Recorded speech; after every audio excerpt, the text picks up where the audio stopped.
sekalian. Semoga semuanya dalam keadaan sehat, semangat dan bahagia ya.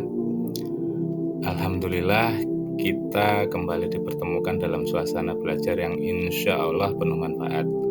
Sebelum memulai pembelajaran, mari kita bersama-sama membaca doa agar pembelajaran kita diberkahi oleh Allah Subhanahu wa Ta'ala. Oke, baik, terima kasih. Hari ini kita akan belajar tentang iman kepada kitab Allah yang merupakan bagian dari rukun iman.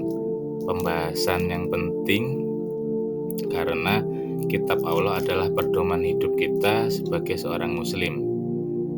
Dalam materi ini kita tidak hanya akan belajar tentang pengertian iman kepada kitab Allah, tapi kita juga bagaimana kita bisa mencintai Al-Quran, memahami kitab sebelumnya, serta menerapkan ajarannya. Baik anak-anak, sebelum kita masuk ke materi inti, Bapak ingin menjelaskan tujuan pembelajaran kita hari ini. Ada 3 tujuan utama yang akan kita capai, yang ingin kita capai. Yang pertama, memahami makna iman kepada kitab Allah. Ini berarti kita akan mendalami apa artinya beriman kepada kitab Allah dan bagaimana iman tersebut diwujudkan dalam kehidupan. Yang kedua, mencintai Al-Quran.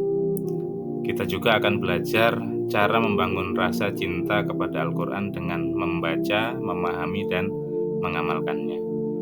Yang ketiga, membuat infografis yang sederhana. Sebagai bentuk kreativitas, kita akan mencoba merangkum sejarah penurunan kitab Allah dalam bentuk visual. Jadi kita tidak hanya belajar teori, tapi juga akan mencoba menerapkan dengan cara yang menyenangkan. Nah anak-anak, apa itu iman kepada kitab Allah? Coba kira-kira apa?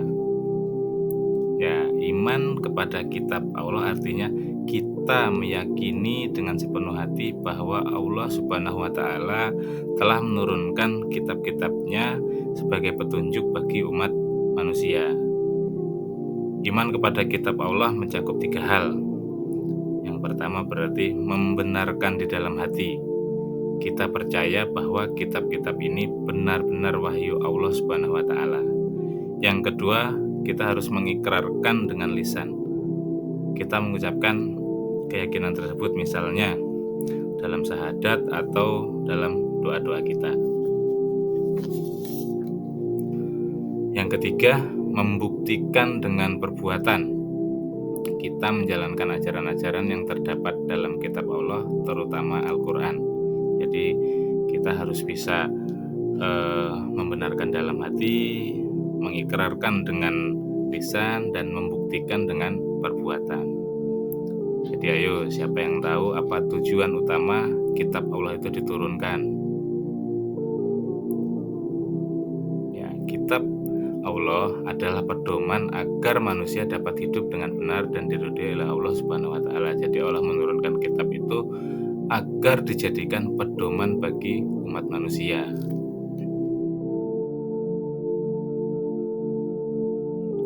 Nah, ada yang tahu tidak kitab-kitab Allah itu ada berapa yang wajib kita ketahui? Ya, ada 4 ya. Jadi kita harus tahu dan mengimani bahwa ada 4 kitab utama yang diturunkan oleh Allah Subhanahu wa Ta'ala untuk pedoman umat. Yang pertama adalah kitab Taurat yang diturunkan kepada Nabi Musa alaihissalam.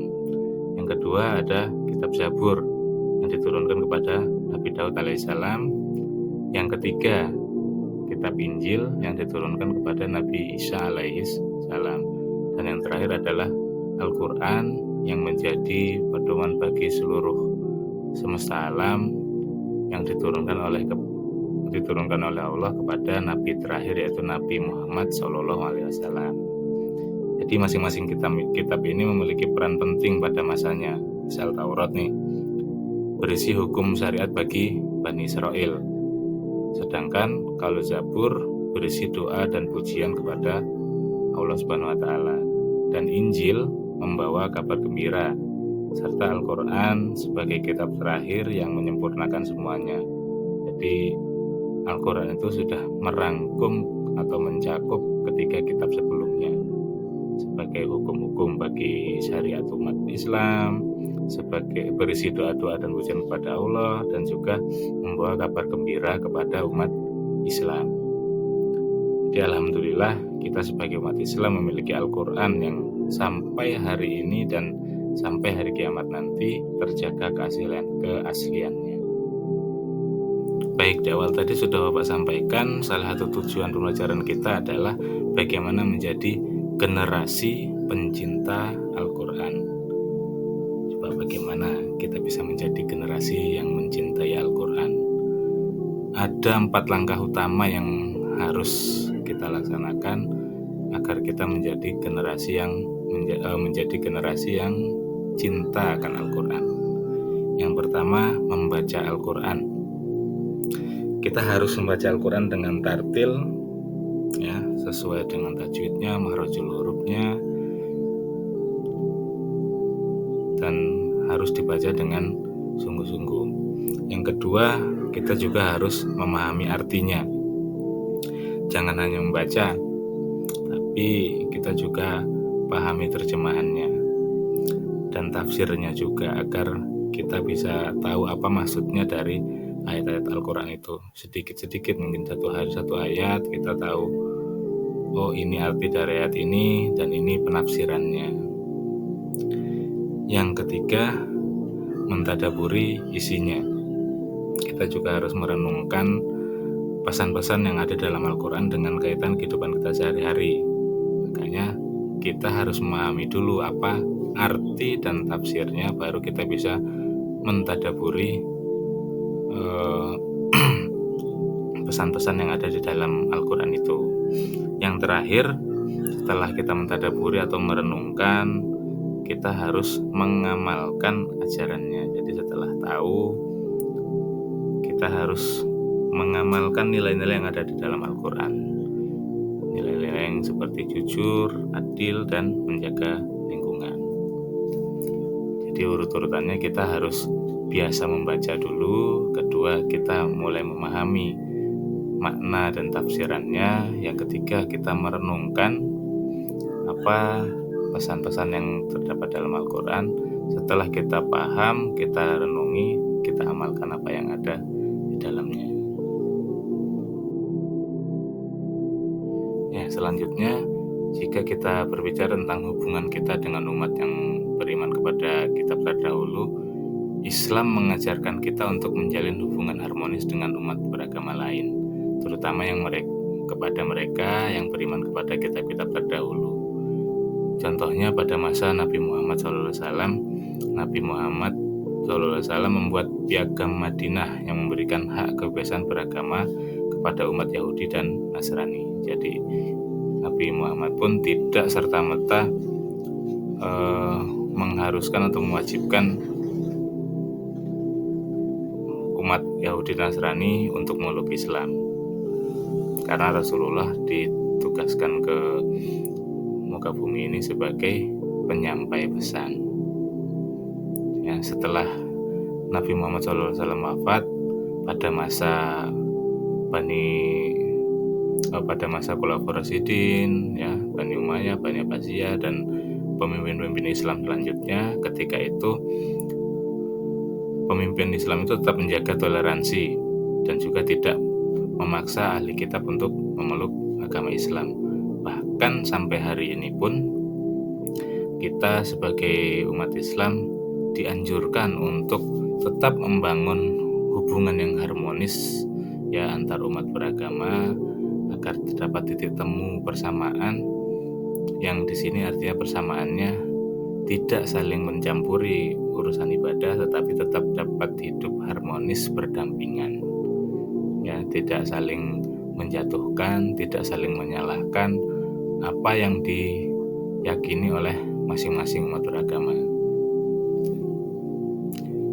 Kalau kita berbicara tentang sejarah Al-Quran dari zaman Nabi Muhammad SAW sampai sekarang, ketika Rasulullah mendapatkan wahyu, tidak serta-merta langsung mendapatkan Al-Quran yang sekarang kita baca setiap hari, tidak serta-merta langsung dapat satu buku, tetapi satu ayat demi ayat, mungkin satu surat demi surat, yang pada kala itu oleh Rasulullah, oleh umat Rasulullah, ya, sahabat-sahabat Nabi, ayat-ayat itu ketika Rasulullah menyampaikan, para sahabat ini langsung hafal dan tahu dan bisa mengingatnya.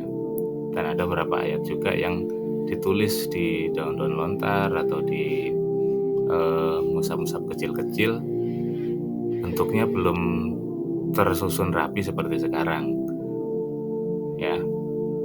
Nah, jadi ketika itu ada 3 masa dalam penyusunan pembukuan Al-Quran ini sampai akhirnya bisa kita baca sekarang dalam satu kitab Al-Quran.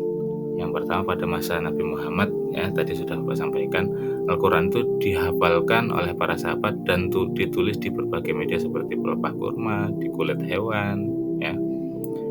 Terus yang kedua, pertama kali Al-Quran ini dibukukan atau dimushafkan pada masa kekhalifahan Abu Bakar, ya.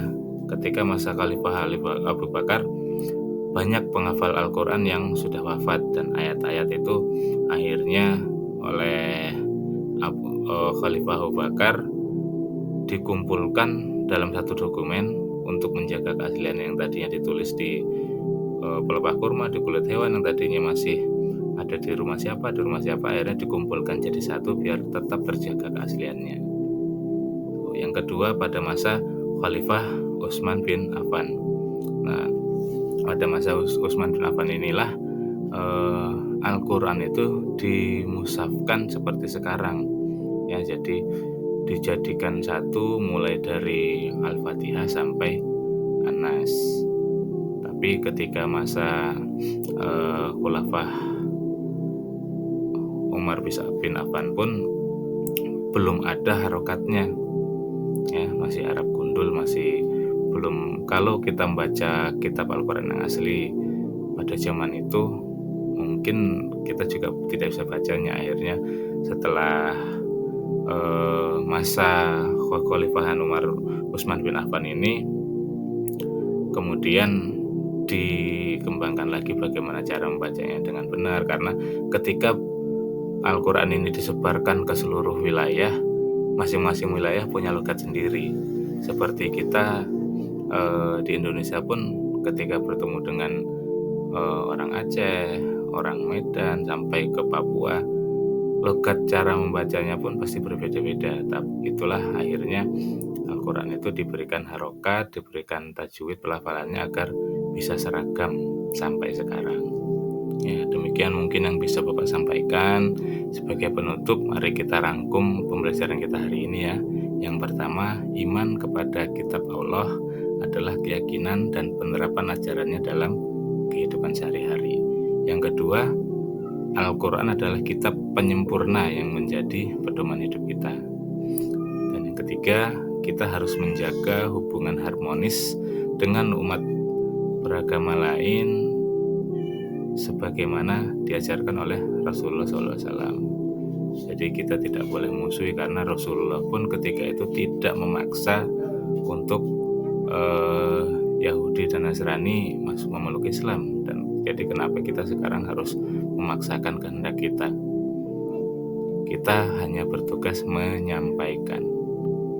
Ketika diterima alhamdulillah, ketika tidak, ya lakum dinukum waliyadin. Agamamu agamamu, agamaku agamaku. Jadi mari kita jadikan Al-Quran sebagai cahaya hidup kita. Mulailah dengan membaca, selanjutnya kita memahami, ya, kita renungkan, baru akhirnya dengan sebagai tujuan akhir kita bisa mengamalkan isinya setiap hari. Dengan begitu kita akan menjadi generasi yang cerdas dan berakhlak mulia. Demikian, ya, terima kasih atas perhatiannya semuanya. Jika ada pertanyaan, Bapak bisa dengan senang hati akan menjawabnya. Semoga apa yang kita pelajari hari ini dapat menjadi bekal untuk kehidupan kita nanti. Bapak Iri, Assalamualaikum warahmatullahi wabarakatuh.